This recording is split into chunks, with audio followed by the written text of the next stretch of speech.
மத்திய அரசின் ஆவணங்களை போலியாக தயாரித்து காரைக்கால் ஜிப்மர் மருத்துவமனையில் வேலை வாங்கி தருவதாக மோசடி செய்த விவகாரத்தில் ஒரு பெண் உட்பட 3 பேர் கைது செய்யப்பட்டுள்ளனர். இவ்விவகாரத்தில் 36 பேர் புகார் அளித்துள்ள சம்பவம் பரபரப்பை ஏற்படுத்தியிருக்கிறது.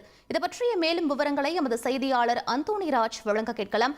வணக்கம் அந்தோணிராஜ், இந்த விவகாரத்தின் பின்னணி என்ன? முழு விவரங்களை பதிவு பண்ணுங்க. காரைக்காலில் உள்ள புதிய பேருந்து நிலையம் அருகில் உள்ள கோவில்பட்டி இடத்தில் மத்திய அரசின் ஜிப்மர் மருத்துவக் கல்லூரி மற்றும் மருத்துவமனை கட்டிடம் கடந்த 4 ஆண்டுகளாக செயல்பட்டு வருகிறது.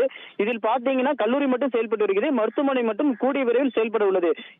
இதனை பயன்படுத்தி ஜிப்மரில் வேலை வாங்கி தருவதாக சிலர் மோசடி செய்வதாக கூறப்பட்டு வந்த நிலையில் மத்திய அரசின் ஆவணங்களை போலியாக தயாரித்து appointment order, JIPMER ID card என போலியாக தயார் செய்து காரைக்கால் ஜிப்மரில் செவிலியர், அட்டெண்டர், செக்யூரிட்டி மற்றும் அலுவலக வேலைக்கு ஆள் எடுப்பதாக கூறி 2 ஆண்டுகளுக்கு முன்பாக காரைக்கால் சேர்ந்த தட்சிணாமூர்த்தி என்பவரிடம் 1 லட்சம் பெற்றுள்ளனர். இதேபோல் பாத்தீங்கன்னா காரைக்கால் பகுதியைச் சேர்ந்த வாசுதேவனிடமிருந்து 50,000, தர்னிஸ் 75,000, மங்கையக்கரிசி 50,000 மற்றும் சூசைமரியிடமிருந்து 80,000 மோசடி செய்ததாகவும் அதன் மூலம் காரைக்காலில் உள்ள ஜிப்மர் மருத்துவமனையில் வேலை வாங்கி தருவதாக அவர்களிடமிருந்து மொத்தம் 3 லட்சம் மோசடி கும்பல் மோசடி செய்துள்ளது.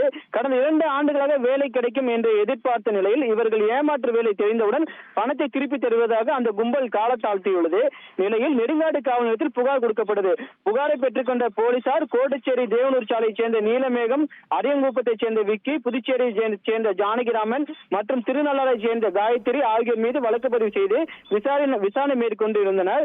இதில் விக்கி, ஜானகிராமன், காயத்ரி போலீசார் கைது செய்தனர். இதற்கு மூளையாக செயல்பட்ட தற்போது தலைமறைவாக உள்ள நீலமேகத்தை பிடிக்க போலீசார் தீவிரம் காட்டி வருகின்றனர். முதல் கட்டமாக 6 பேர் புகார் பெற்ற நிலையில் இந்த வழக்கு பதிவு தெரிந்தவுடனே மேலும் 36 பேர் காவல் நிலையத்தில் ஏமாந்ததாக புகார் கொடுக்க வரிசை கட்டி நின்று வருகின்றனர். இந்த கும்பல் பாத்தீங்கன்னா நாகை, திருவாரூர், காரைக்கால் உள்ளிட்ட பல்வேறு பகுதிகளில் இருந்து வேலைக்கு பணம் கட்டி நூற்றுக்கணக்கானரிடம் லட்சக்கணக்கில் ஏமாற்றியுள்ளது தற்போது விசாரணையில் தெரிய வந்துள்ளது.